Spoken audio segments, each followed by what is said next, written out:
My name is Nicole Larraguibel, and aside from being a writing tutor in FIU's Center for Excellence in Writing, I am also one of the 2 staff members directing the Mandarin Conversation Circle.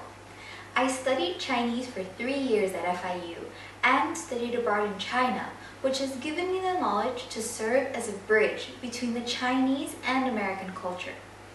In this weekly conversation circle, students learn about the rich culture and history of more than 5,000 years, along with learning and practicing the language, which together builds communication and understanding, 2 characteristics fundamental in this globalized world, where multilingualism has become essential.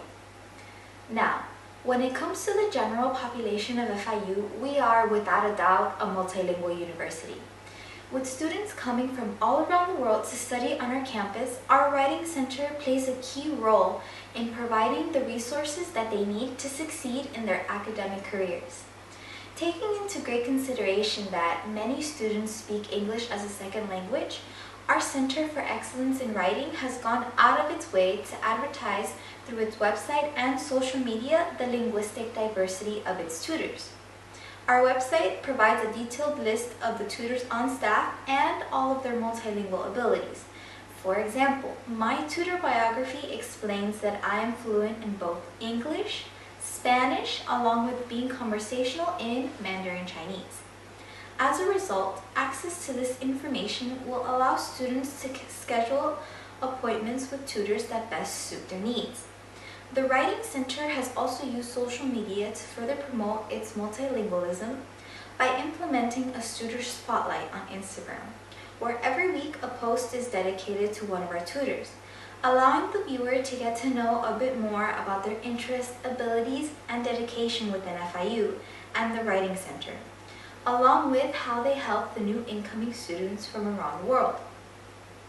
As a multilingual tutor myself, the method I use to help students become better writers is the translingual approach, in which I explain to the students the importance of viewing their first language as a resource that needs to be preserved, further developed, and used side by side the demands of standard English.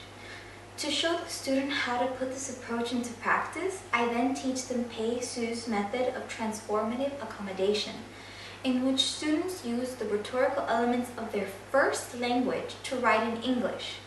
For example, the composition of the Chinese students I have tutored is very descriptive, using a lot of metaphors to avoid directness, a contrast to English composition in which the main idea needs to be expressed as soon as possible, and must be brief, simple, and to the point.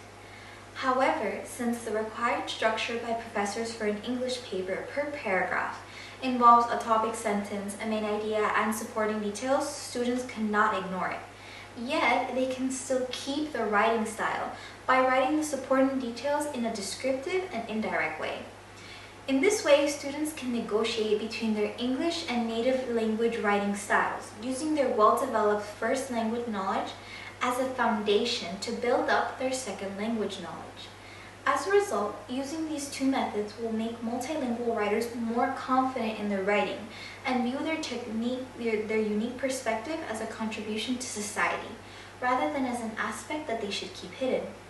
After all, today there is an increased need and demand for people who can work across differences, not just of language, but of disciplines and culture as well.